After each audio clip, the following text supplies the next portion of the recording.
My husband smirked as he threw the bank statement onto the antique mahogany table, his chest puffed out with arrogant pride. I transferred $500,000 out of our joint account this morning, Roxanne, he declared, his voice dripping with condescension. I am leaving you for a woman who actually understands my corporate vision. I need to find myself, just 3 hours later, right in the middle of his luxurious hotel getaway with his 24-year-old mistress. He suffered a catastrophic brainstem stroke. When he woke up in the intensive care unit, paralyzed from the neck down, his greedy family tried to throw me out of the hospital. They had no idea that my silence was not a sign of weakness. It was a laid trap. Before I tell you how I walked away and sold my private equity empire for $600 million, let me know where you are watching from in the comments below. Hit that like and subscribe button if you believe karma is the ultimate auditor, and it never misses a single decimal point. The heavy, sickening thud of a custom Italian leather suitcase hitting the imported hardwood floor echoed loudly through the cavernous foyer of our sprawling Buckhead estate. I was standing still at the bottom of the grand curved staircase, holding a simple, unpolished copper watering can. I had just spent the last hour tending to my rare indoor ferns, enjoying the quiet, uninterrupted peace of a crisp Tuesday morning. That fragile tranquility was shattered the moment I lifted my gaze. Malik, the man I had been married to for 18 long years, stood on the upper landing, glaring down at me as if I were a piece of dirt he had just scraped off his expensive shoes. He was dressed impeccably in a custom-tailored charcoal gray suit that easily cost more than the first car I had ever owned. The morning sunlight streamed through the crystal chandelier above us, catching the harsh metallic glare of his designer platinum watch. He descended the stairs with a painfully slow, deliberate rhythm, moving as if he were walking onto a grand stage to deliver a keynote address to a room full of eager, worshipping executives. His jaw was set tight with aggressive determination, and his dark eyes held a sickening mixture of contempt and victorious arrogance. I did not say a single word as his expensive leather shoes reached the bottom step. I did not flinch, and I certainly did not cry. I simply watched him. I knew this exact moment was coming. I had been preparing for it, meticulously and in silence, for over 14 months.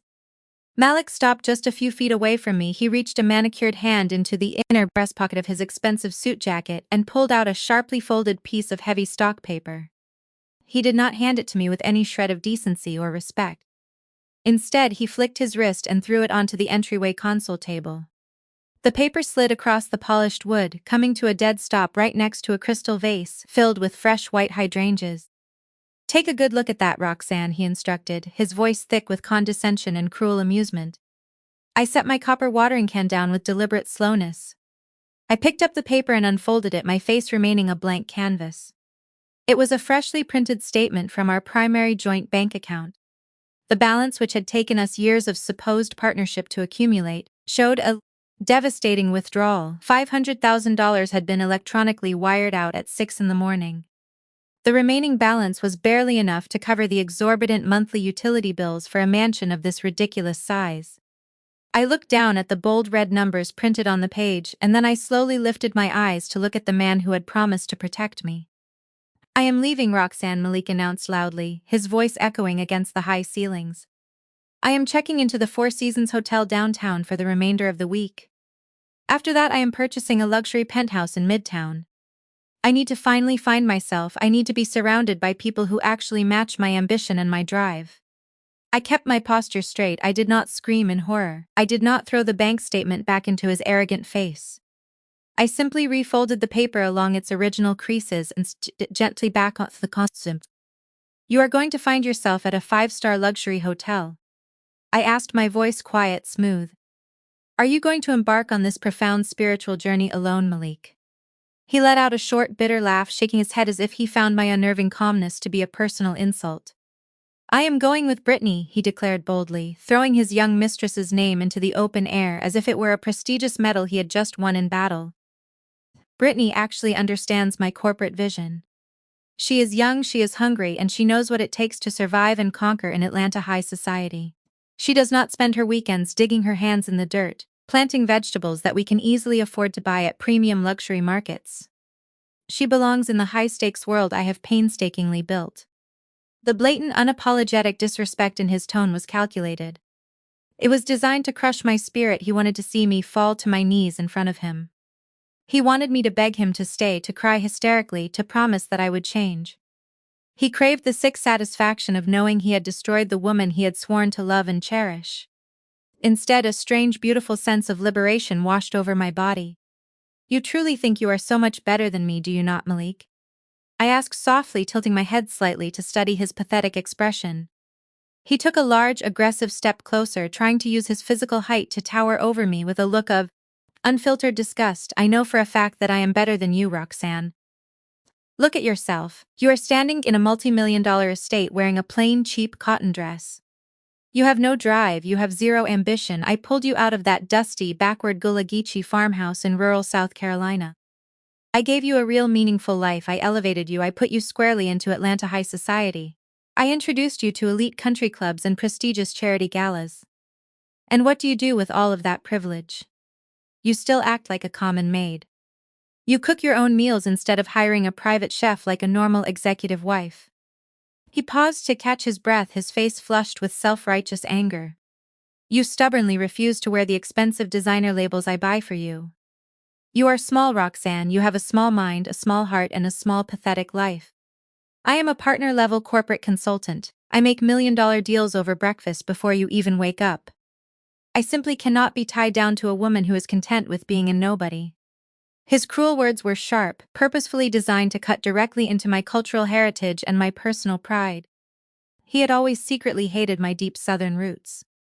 My family came from generations of proud, hard-working black farmers in the South Carolina Lowcountry. We understood the profound, unshakable value of owning land, the strategic power of silence, and the true definition of generational wealth. Malik, on the other hand, came from an insecure family that was obsessed with flashy, superficial appearances. His mother was consumed by this toxic illusion of elite excellence. To them, genuine success was not about the assets you actually owned or the legacy you built. It was about the large designer logos you wore on your chest and the expensive European cars you leased to impress people who did not even genuinely like you. I listened to his vicious rant without interrupting him a single time. I let him inflate his own ego until it was practically bursting at the seams because I knew something he did not. I knew that the $500,000 he had just triumphantly withdrawn from our account was not his liquid cash. I knew with certainty that it was an illegal high-interest margin loan he had secretly taken out by fraudulently accessing a private hedge fund. And the man who managed that specific hedge fund was none other than his arrogant, racist white brother-in-law, Chad. Malik honestly thought he was securing his freedom and impressing his young, naive mistress with his vast wealth. In reality, he had just strapped a ticking financial bomb to his own chest, and he was proudly showing me the detonator. Are you finished speaking, Malik? My voice remaining as calm and smooth as glass. He sneered at me, clearly agitated and frustrated that I was not breaking down into a puddle of tears. My unwavering calmness was driving him insane. He grabbed the telescoping handle of his designer suitcase. I am done with you, Roxanne. My legal team will courier the divorce papers to this house tomorrow morning. I advise you not to try and fight me in civil court. You do not have the financial resources to afford decent legal representation now. You will take whatever meager settlement I graciously offer you, and you will be grateful for it. He spun around on his heel and started walking toward the double oak front doors. He was practically vibrating with the intense thrill of his own perceived power. He truly thought he had executed the perfect escape plan. He thought he had left me destitute, broken, and humiliated. Malik, I called out softly just as his hand wrapped around the heavy brass doorknob. He stopped in his tracks and glanced back over his shoulder, a sickeningly arrogant smirk playing on his lips. What is it now, Roxanne? Are you finally going to beg me to reconsider? I slowly walked over to the entryway console table and picked up my copper watering can. No, I replied, my eyes locking onto his, but you have my spare set of keys to the black Range Rover in your left jacket pocket. I am going to need those back immediately. His arrogant smirk vanished in an instant, replaced by a look of sheer unadulterated disbelief. He stared at me as if I had lost my mind. I had just discovered that my husband was abandoning me for a 24-year-old marketing associate. I had just learned that my primary bank account had been drained, and my only response to this catastrophe was to politely ask for my car keys. You are pathetic, he spat out, shaking his head in disgust. He reached into his pocket, pulled out the heavy electronic key fob, and threw it forcefully onto the hardwood floor. It clattered loudly against the wood, sliding rapidly until it stopped right at the tips of my shoes. Keep the damn keys, Roxanne. Brittany is picking me up in her new Mercedes anyway. Have a nice, miserable life in your little backyard garden. He ripped the heavy oak door open and slammed it shut behind him with enough force to rattle the windows. The echoing sound faded into the empty cavernous foyer. I stood there alone for a long moment, listening to the quiet, steady hum of the central air conditioning system. I reached down, picked up my car keys and dropped them into the pocket of my dress. I did not shed a single solitary tear. I felt no expensive vases, or tear my clothes. My resting heart rate had not even elevated by a single beat. I simply picked up my copper watering can and walked gracefully back into the bright sunroom to finish tending to my ferns. The warm morning sunlight poured generously through the floor-to-soiling windows, casting a beautiful golden glow over the vibrant green leaves. I felt peaceful. For 18 years Malik had treated me like a simple-minded, uneducated housewife. He automatically assumed that my quiet, observant nature meant I severely lacked intelligence and business acumen. He wildly mistook my flat refusal to buy flashy, overpriced designer bags for a tragic lack of sophistication. He did not know that every single Tuesday, when I cheerfully told him I was attending a boring neighborhood book club, I was actually sitting at the head of a mahogany conference table in a secure high-rise building downtown. He did not know that the small community gardening grants I claimed to manage were actually complex, multi-million-dollar commercial real estate acquisitions. He had no idea that I was the sole anonymous founder and CEO of a forensic auditing and private equity firm that controlled hundreds of millions of dollars in federal and corporate assets. I had meticulously built a staggering financial empire in silence. I hid my immense wealth behind complex layers of fortified legal LLCs, blind corporate trusts, and impenetrable offshore holding structures because I knew who Malik and his toxic family truly were.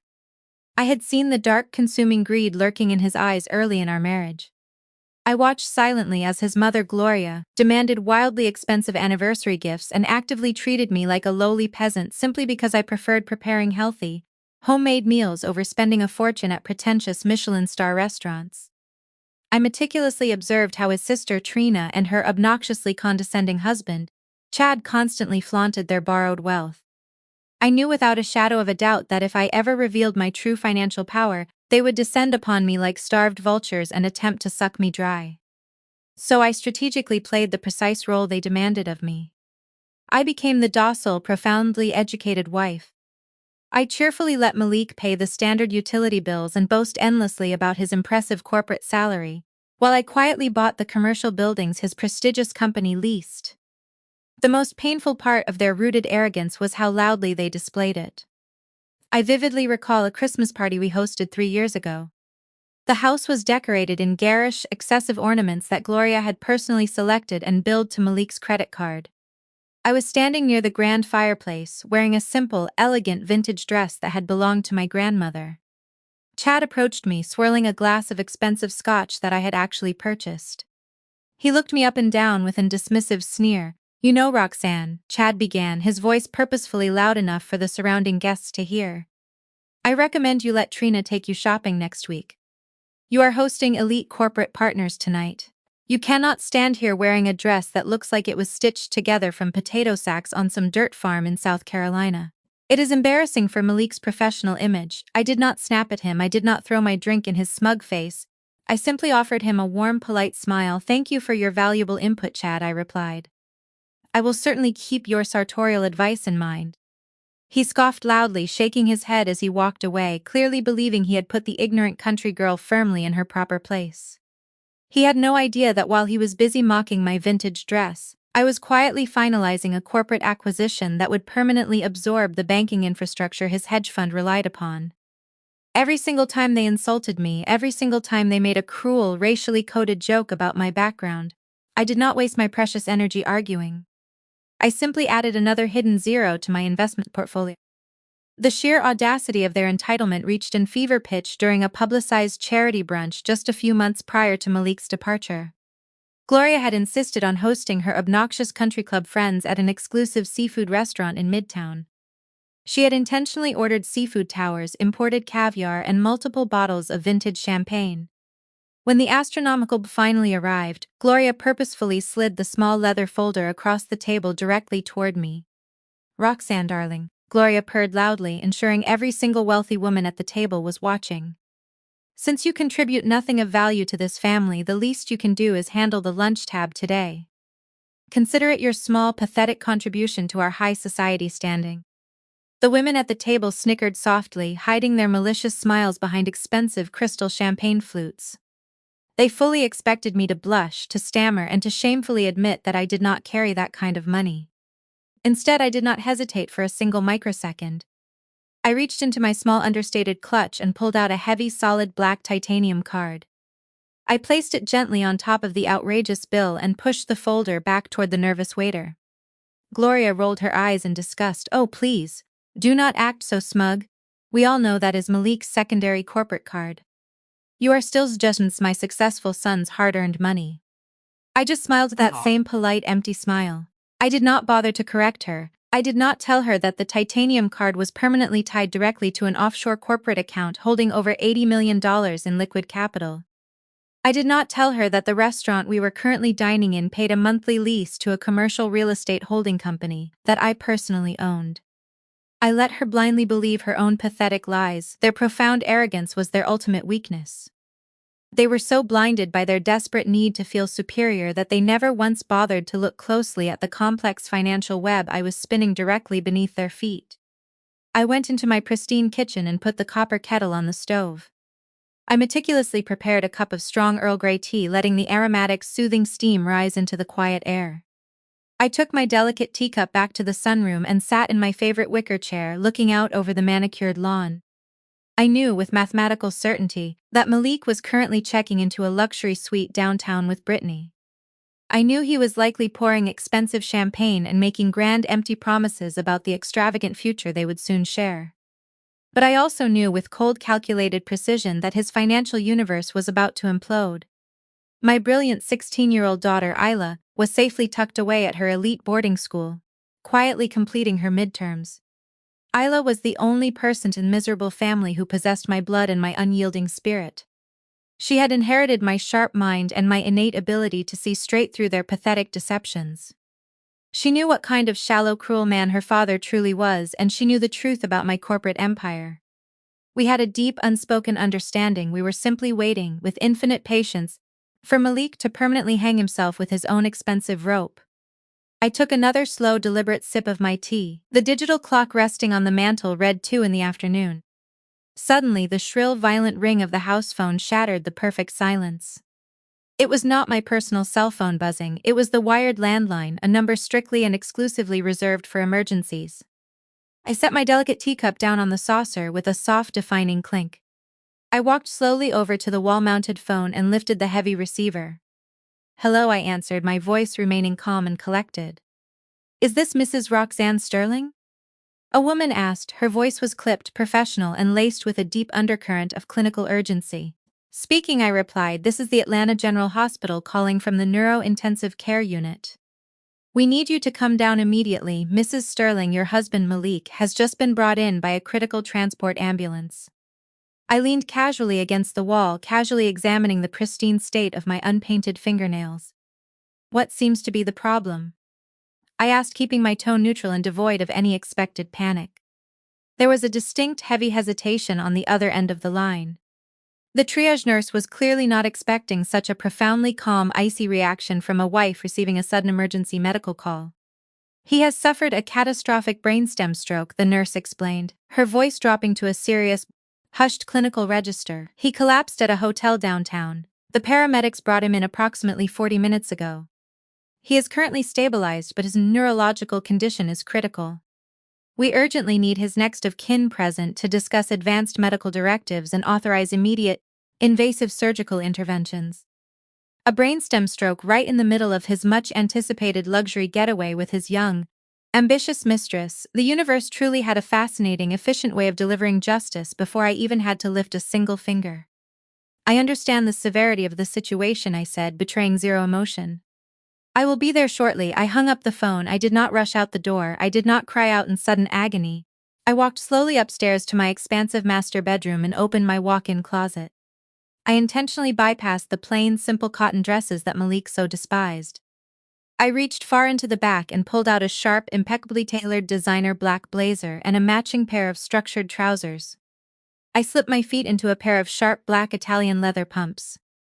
I checked my reflection in the full-length mirror. I did not look like a grieving, terrified housewife rushing to her dying husband's bedside. I looked like a powerful, unyielding corporate titan actively preparing to attend a hostile corporate liquidation. I grabbed my heavy designer leather handbag, meticulously ensuring that I had my specific blue-taped legal folder tucked securely inside. I walked out of the sprawling suburban house that Malik incorrectly thought he fully controlled, firmly locking the heavy front door behind me. I climbed into the driver's seat of my black-tinted SUV and pulled out of the long driveway, heading directly toward the towering skyline of downtown Atlanta. Malik had confidently walked out of this house this morning demanding his freedom and loudly claiming he was an unstoppable titan of his industry. He had arrogantly thrown away our marriage for a cheap, destructive illusion of grandeur. Now he was lying helpless in a sterile hospital bed dependent on machines just to draw a single breath. The vicious war he honestly thought he had won by simply walking out the door was actually just beginning. And as I drove toward the hospital, I fully prepared myself to face the chaos his greedy, toxic family was about to unleash. They were going to try to assert their pathetic dominance. They were going to try to crush me, but they had no idea that they were walking blindly into a flawless, inescapable trap I had been meticulously setting for years. The smooth, quiet drive to the Atlanta General Hospital was remarkably peaceful. I comfortably watched the glittering city skyline emerge clearly through my tinted windshield while the premium sound system played a soft, soothing jazz station. I knew that most typical wives in my dramatic situation would currently be speeding down the highway, running through red lights and hysterically crying over the steering wheel. But I was not most typical wives, and Malik was certainly no longer the loving, devoted husband I had married nearly 2 decades ago. He had walked out of our shared home just a few hours prior, loudly demanding his freedom and boldly claiming he was an unstoppable titan of his competitive industry. Now he was lying helpless in a sterile hospital bed dependent on the trained medical staff just to keep his heart beating. I pulled my heavy black SUV into the sprawling hospital parking garage, taking a brief, calculated moment to meticulously smooth the sharp lapels of my tailored designer blazer. I did not look like a broken, emotionally devastated woman. I looked as I truly felt, which was unapologetically in control of the situation. The stark, jarring contrast between my peaceful, sunlit sunroom and the sterile, blinding fluorescent lights of the intensive care unit hit me the exact moment I stepped gracefully off the elevator on the restricted 4th floor. The cold, recycled air smelled of harsh medical antiseptic and applied floor wax. Before I could even approach the main nurse's station to inquire about his room number, a piercing, aggressive voice echoed loudly down the long white corridor. "There she is." The shrill voice belonged to Gloria, my toxic mother-in-law. She was marching toward me with a furious speed that defied her 65 years of age. Gloria was dressed impeccably in her usual over-the-top country club attire, wearing a bright silk blouse and heavy gold jewelry that clinked and rattled with every single angry, aggressive step she took. Right behind her was my entitled sister-in-law, Trina, dramatically wiping her dry eyes with a tissue, but meticulously making sure not to ruin her expensive, professionally applied makeup. Gloria did not stop or slow down when she finally reached me. She lunged forward with surprising aggression and brought her manicured hand down hard on my shoulder, physically slapping me with enough force to make me take a slight step back. I firmly stood my ground, keeping my facial expression still and unbothered.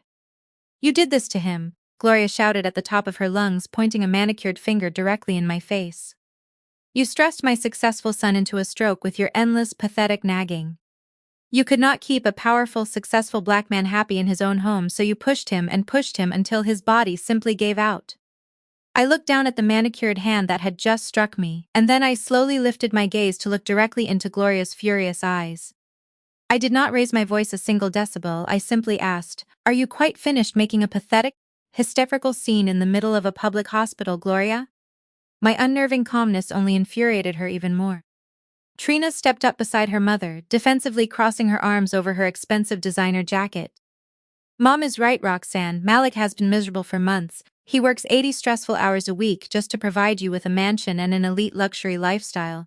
And you just wander around your stupid backyard garden acting like you are still living in some dirt poor, rural town. You do not appreciate anything he does for this family." Gloria nodded vigorously in agreement, her heavy gold earrings swaying wildly against her neck. I always explicitly told him he was marrying far beneath his social station. I specifically told him when he brought you from that dusty, backward, low-country farm that you would never understand what it truly takes to support a man of his incredible corporate caliber. He literally gave you the world and you rewarded him by being a cold, profoundly ungrateful wife. He is lying in a critical hospital bed right now strictly because of you.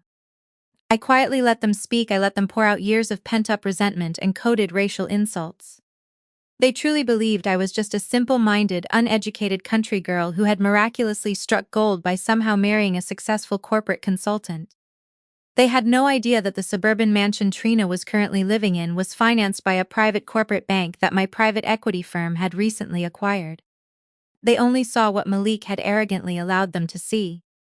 Before I could even begin to formulate a properly devastating response, a man abruptly stepped between us. Holding a glowing iPad, it was Chad, my racist, arrogant white brother-in-law who was currently married to Trina. He was wearing his signature, recognizable finance fleece vest zipped over a crisp button-down shirt, looking every single bit the arrogant, unstoppable hedge fund manager he loudly claimed to be. He confidently held his hands up in a patronizing, calming gesture, but the dark look in his eyes was one of unadulterated condescension. "Ladies, please," Chad stated loudly, using his practiced, aggressive corporate negotiation voice. "This is a stressful, critical medical emergency. We need to focus on logistics and complex financial execution, not irrational female emotions." He slowly turned his attention directly to me, looking down his sharp nose as if I were a confused, incompetent junior intern. "Roxanne, you need to step aside right now and let me handle this sensitive situation," Chad instructed me, repeatedly tapping the glowing screen of his iPad with a stylus. The complex medical directives and the intricate insurance logistics involved in a catastrophic neurological event of this magnitude are complex.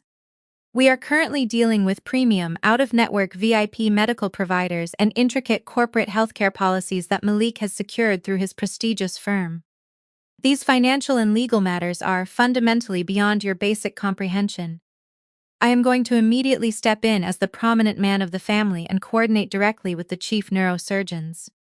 I simply stared at him. Chad had always thoroughly enjoyed mansplaining basic, entry-level finances to me at our tense family dinners. He loved using unnecessarily big words to describe basic economic concepts, foolishly assuming my polite silence meant I was severely struggling to understand him.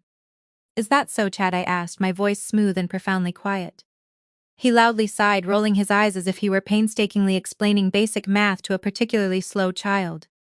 "Yes, Roxanne, that is so. Please, just stick to your little community garden projects and your neighborhood book clubs.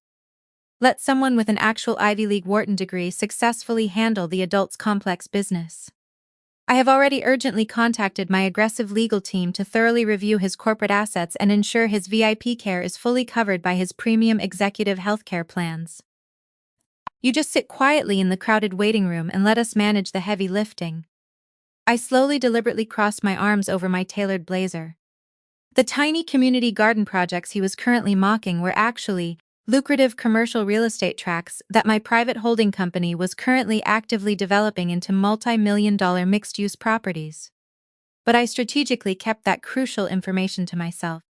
I watched Chad strut over to the busy nurses' station, loudly demanding to speak directly with the chief of neurology, because his important brother-in-law was a high-net-worth individual who required immediate VIP treatment. Gloria and Trina quickly found comfortable seats in the nearby waiting area, whispering to each other and repeatedly shooting me poisonous, aggressive glares. I strategically chose to stand near the large glass windows overlooking the busy city streets far below. I knew with certainty that the premium executive health plans Chad was loudly bragging about were strictly tied to Malik's active employment contract. I also knew that Malik was currently rapidly drowning in hidden, toxic debt, and his corporate standing was not as secure as he had falsely led his family to believe. The tense minutes dragged slowly into a long, excruciating hour. The heavy tension in the bright hallway grew impossibly thick and suffocating. Chad kept pacing back and forth across the tile floor, checking his phone and loudly complaining about the unacceptable lack of communication from the overwhelmed medical staff. Gloria was crying softly now, dramatically dabbing her eyes with a tissue and loudly praying for her successful, beautiful son to make a full, miraculous recovery. I simply waited in silence. I knew there was a piece of this complex puzzle that was still missing. Malik had not been alone when he suddenly collapsed. The hospital had logically called me because I was legally his wife on paper, but the paramedics would have physically picked him up from the expensive luxury hotel room where he was secretly meeting his young mistress. Suddenly, the secured heavy double doors of the intensive care unit swung open. The family instantly turned to look, fully expecting an older doctor in a crisp white coat to deliver the anticipated news. Instead, a young disheveled woman walked unsteadily out into the bright hallway.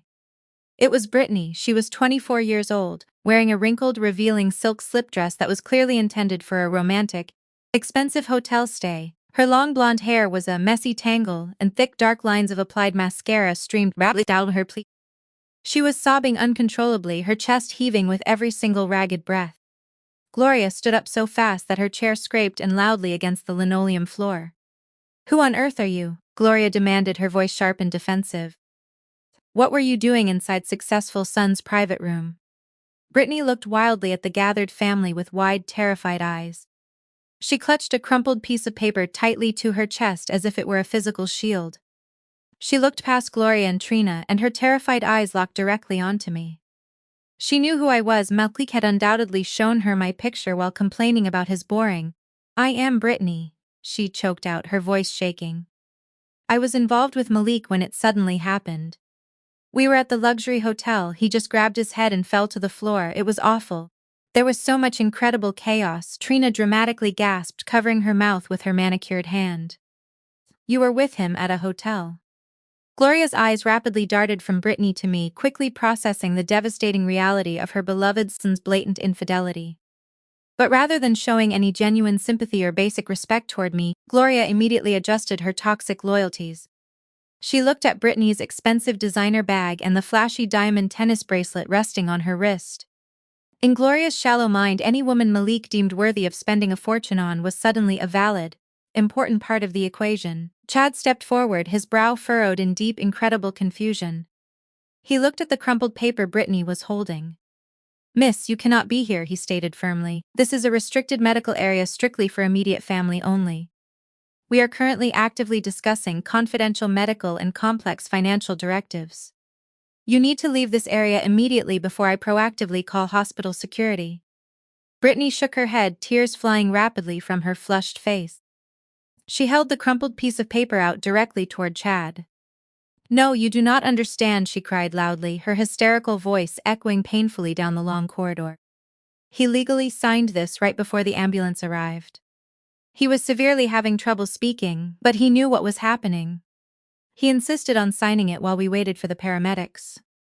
Chad snatched the paper roughly from her trembling hands, his rapidly scanning the messy, scrawled handwriting. I watched his face closely. I watched the arrogant, unstoppable Wall Street confidence drain and away, instantly replaced by a sudden sickening realization. "What does it say, Chad?" Trina demanded, stepping closer to her husband. "What did my successful brother just sign?" Chad slowly looked up, his face pale. He swallowed hard before loudly reading the words to the silent hallway. "He gave her medical and financial power of attorney." The suffocating silence that immediately followed Chad's horrifying admission was profound. Gloria stared at Brittany, her mouth hanging wide open in utter disbelief. Trina looked back and forth between the weeping young mistress and the crumpled, destructive piece of paper. Chad stood frozen, his iPad hanging uselessly at his side. Brittany wiped her running nose with the back of her trembling hand, sobbing even louder now. "He explicitly said he did not trust his wife to make the right critical choices for his care," she cried, her voice cracking under the intense pressure. "He said I was the only one who truly understood his grand corporate vision. He forcefully put me in charge of everything." I remained standing still by the large window, looking at the horrified faces of the people who had just spent the last excruciating hour telling me how incompetent and unworthy I was. They had demanded that I step aside. They had loudly told me to let the educated adults handle the complex business. Now a 24-year-old junior marketing associate wearing a wrinkled silk slip dress held the legal keys to Malik's life and his supposed corporate fortune. I took a slow, quiet breath. The flawless trap I had meticulously built was finally springing shut. As I had anticipated, let them fight over the meaningless power. Let them fight over a broken man who currently had nothing left to his fraudulent name. The silence in the intensive care hallway remained.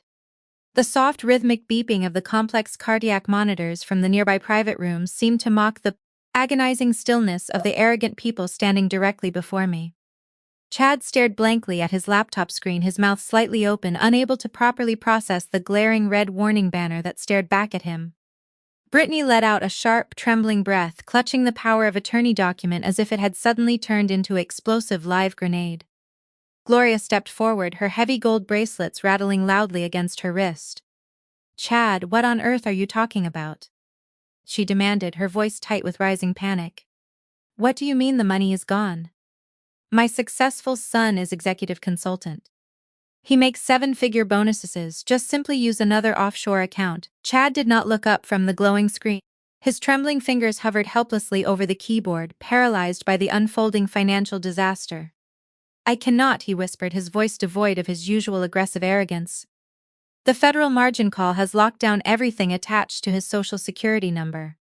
It is all federally frozen." Before Gloria could unleash the full destructive force of her violent denial, the heavy double doors at the far end of the corridor swung open again.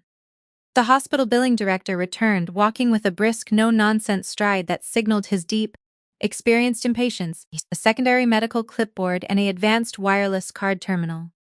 "Excuse me, folks," the director said loudly, stepping right up to a terrified Brittany. "We have fully prepped the elite VIP surgical suite for Miss Sterling, but the chief of neurosurgery will not scrub in until the financial hold is cleared. I urgently need to run the card for the $50,000 deposit right now, miss. The critical medical window for successfully preventing permanent, devastating brain damage is rapidly closing." Brittany physically recoiled from the approaching man. She backed up against the stark white wall, her wrinkled silk slip dress suddenly looking cheap and pathetic under the harsh hospital lighting. "I do not have it," she stammered, her terrified eyes darting around the silent hallway. "I am just a lowly junior associate at his corporate firm. I barely rent in small apartment with 2 other roommates. I cannot pay $50,000. The billing director frowned, looking sharply down at the legal paperwork she had just proudly signed.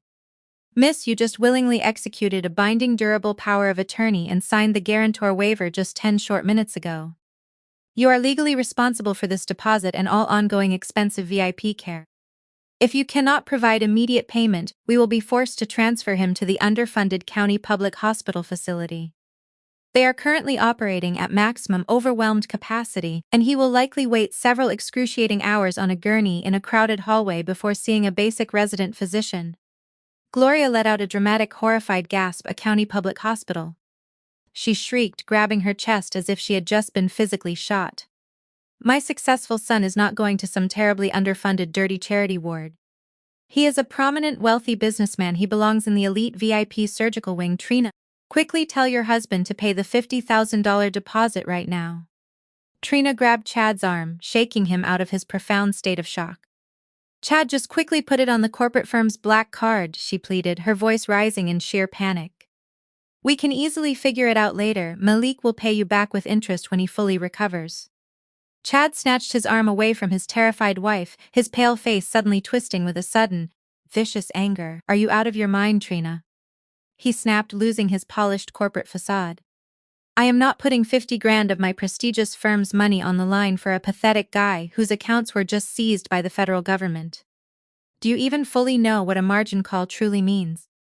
It means he was recklessly gambling with borrowed money and he just lost everything." Brittany looked down at the crumpled piece of paper tightly held in her trembling hands, the document she had fought so hard to secure from a dying man. She suddenly realized it was not a golden ticket to a luxurious elite lifestyle. It was an heavy binding financial death sentence. She lunged forward, thrusting the crumpled paper directly toward me. "Take it back," she cried loudly, her voice cracking with hysteria. "Roxanne, you are legally his wife. You have to take it back. You have to pay for all of this. You live in that mansion in Buckhead. Just quickly put it on your limitless credit card." I looked at the trembling young woman and slowly offered her a polite, cold smile. I took a deliberate, calculated step back, putting my manicured hands deep into the pockets of my tailored black trousers. "I am afraid I cannot do that, Brittany," I replied, my voice calm and steady. "I already officially signed the binding spousal liability waiver. You now hold the legal proxy. He is your financial responsibility now. You wanted to be the young ambitious woman who truly understood his complex corporate vision. It is finally time to step up and boldly execute that grand vision.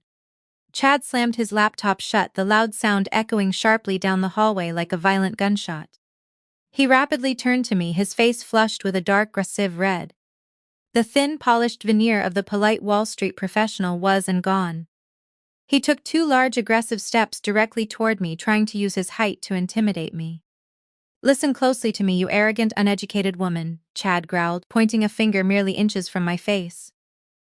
"You honestly think you have brilliantly outsmarted everyone here, but you are playing out of your low league. You are still legally his wife. I do not care what questionable waiver you quickly signed downstairs. I know how to tear that ridiculous waiver apart in an aggressive court of law." I firmly held my ground, casually looking up at him with mild, cold amusement. "Is that so, Chad?" I asked quietly. "Yes, it is," he sneered, his voice dripping with potent venom and unchecked racial entitlement. "I exclusively work with aggressive white shoe lawyers who eat uneducated people like you for breakfast. You honestly think you can just quietly dump him on a naive junior employee and walk away scot-free? I will personally fund a lawsuit against you for spousal abandonment. I will tie you up in complex civil court for a decade. I will sue you for alimony directly on his behalf. I will force a federal judge to liquidate every single asset you have your name attached to." Gloria nodded triumphantly, stepping up right beside Chad. "That is right, Chad," she cheered loudly. "You thoroughly tell her she cannot just cruelly leave my successful son to rot." Chad leaned closer to me, his aggressive breath hot and smelling terribly of stale coffee. "I know all about that valuable ancestral land your poor family owns down in South Carolina. Roxanne, that dusty, pathetic little plot your great-grandfather left you. I will force a court order to seize it. I will make you sell that valuable dirt to commercial developers just to quickly cover my brother's expensive medical bills. You are going to pay for this, one way or another. You are going to lose everything and end up right back in the dirty projects where Malik mistakenly found you." The tense hallway was dead silent. Trina looked smug, Gloria looked victorious, Brittany looked hopeful that someone else was finally going to forcefully take the fall. I looked at Chad. He had just threatened the one sacred thing my rooted family held dear, our ancestral land. The acres of prime coastal property my ancestors had bled for.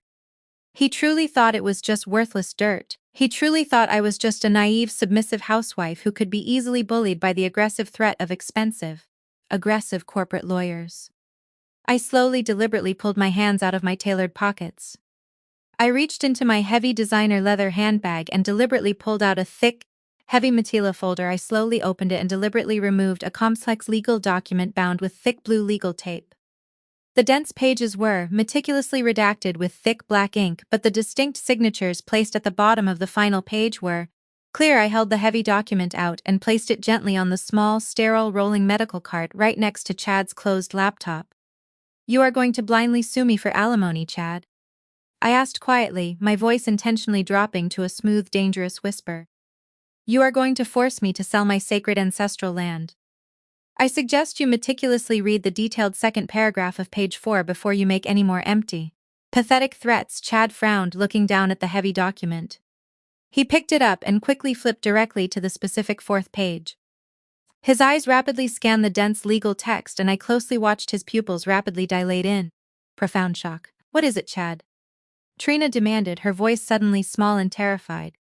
"This is an ironclad post-nuptial agreement," Chad whispered, his hands beginning to visibly shake. "Yes, it is," I agreed. "Signed and notarized 3 years ago. You see, Chad, my arrogant husband was never the brilliant financial genius you all foolishly believed him to be. 3 years ago, Malik foolishly decided he was smarter than the complex global market. He took every single cent of his legitimate corporate earnings and funneled it directly into speculative, illegal offshore crypto funds. He wanted to be a billionaire literally overnight. Instead, he lost 90% of his net worth in less than 4 short months." Gloria loudly gasped, clutching her contoured chest. "That is a lie," she stammered. "My successful son is rich. He regularly buys me expensive designer bags every single Christmas." "He bought those bags on predatory credit, Gloria," I firmly corrected without looking at her. My cold eyes remained locked directly on Chad. When I fully discovered what he had foolishly done, I firmly gave him a choice. We could divorce immediately and his complete profound humiliation would be public, or we could quietly sign a postnuptial agreement. This binding agreement and legally separated all of our assets and all of our liabilities. It indemnifies me from any debt he ever incurs and waives any right he has to expensive alimony or my valuable personal property that includes my sacred family's ancestral land. My assets are untouchable. Chad stared at the Hevelset, his mouth rapidly opening and closing like a pathetic fish suffocating on dry, burning land. But the $500,000, he choked out, desperate. I explicitly saw the detailed bank statements. He definitely had liquid cash. I slowly smiled and genuine smile. Did you ever once actually ask him where that $500,000 truly came from, Chad? Did you ever genuinely wonder how a broke man who was quietly drowning in high-interest credit card debt suddenly produced $500,000 in liquid capital out of thin air early this morning? Chad dropped the heavy legal document onto the sterile medical cart. His frantic breathing became erratic and shallow. No, he whispered, his terrified eyes wide with a sudden, crushing panic. No, he could not have. Oh, but he did, I replied, my clear voice ringing steady in the quiet corridor. That $500,000 was an high-interest, predatory margin loan, Chad, and he did not secure it with his own assets because he does not have any.